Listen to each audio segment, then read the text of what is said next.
So this video is on the impact of the inventory method that you choose on the financial statements and income taxes. And so the easiest thing with this is to just think about it a little bit. When you're doing FIFO, your cost of goods sold, this is first in, first out. So if we look at what we've got going on here, we had inventory beginning at $250, we bought these, and they were all at different prices. So first in, first out, here we sold 600 units. So the ones that we sold all of the first ones. So for cost of goods sold, it would be, all of the 250 units times 10, right? Plus we sold the rest of them. Okay, so if we sold 600, jeez, for FIFO, it would be 350 of the second purchase there, the April 10th purchase of 12. So our cost of goods sold, if you multiply that out under FIFO, you'd have the 2,500 here, and this comes to, I believe, 4,200. So that's your 6,700, okay?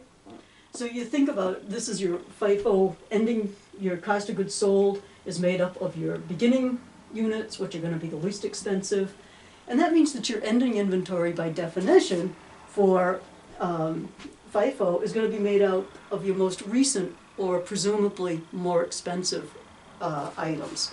So your ending inventory here, and you're going to look at the notes on this as well, it would be the rest of these, which would be 50 times the 12. Okay, so we sold 350 of them, and we've still got the rest of them. And then it would be all of the ending inventory, all of the last purchase is still an ending inventory at 13.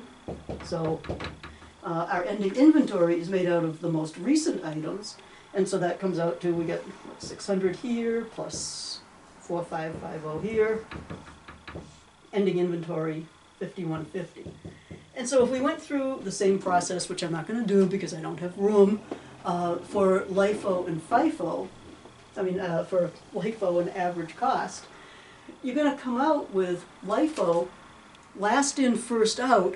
That means that your cost of goods sold are going to be your most recent or more expensive items. So it makes sense that you're going to end up with a higher cost of goods sold.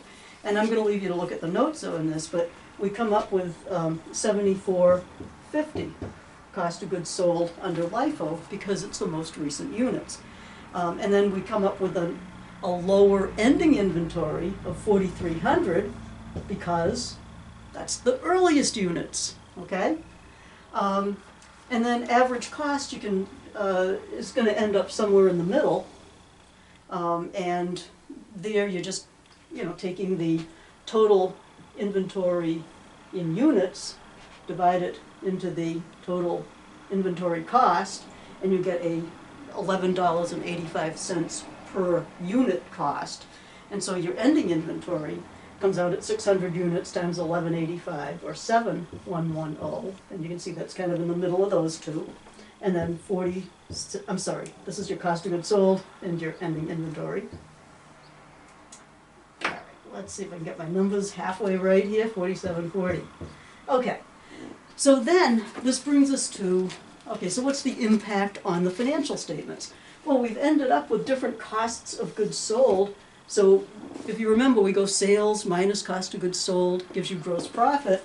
So assuming, and I'm just picking a number out here, assuming we've got 10,000 in sales under all three methods, let's see what happens on our income statement. So our cost of goods sold under FIFO is 6,700. Cost of goods sold under LIFO, 7,450, and 7,110. So we're going to have three different gross profits depending on which inventory method we chose. Okay, and so what are these numbers? All right, so gross profit under FIFO, 3,300, 2,550 under LIFO, and 2,890 your average cost.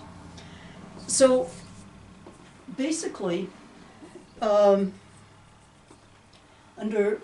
FIFO, you've got the lowest cost of goods sold because it's your earliest items, so your highest gross profit. Now what does that mean in terms of taxes? Higher gross profit, you take away your operating expenses, you compute your income tax, you're going to have a higher income tax using under FIFO than under LIFO. Here, your cost of goods sold is higher, lower gross profit, lower taxable income, and so you're going to have a lower income tax under LIFO. Okay, so that's your income tax impact.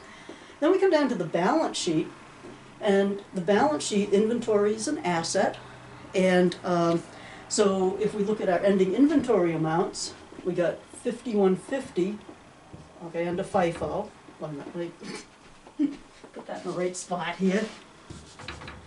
Okay, so we get 5150 under FIFO. We got 4300 ending inventory and 4740 under our weighted average. So what's the impact of our different inventory methods on the balance sheet? Well, you can see that under FIFO, you're going to be showing the highest asset value because that's your most recent cost. And this all assumes that we're in a period of gradually rising prices. If that were not the case, everything would be just the opposite, which we're not even going to go there. Okay, don't worry. LIFO, they've got the lowest ending inventory because this is the ending inventory under LIFO are the first purchases that you made.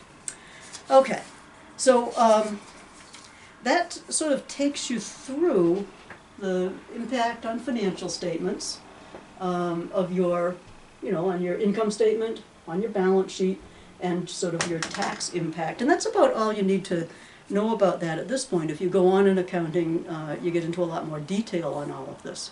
But the good news is, this is really all you need to know right now.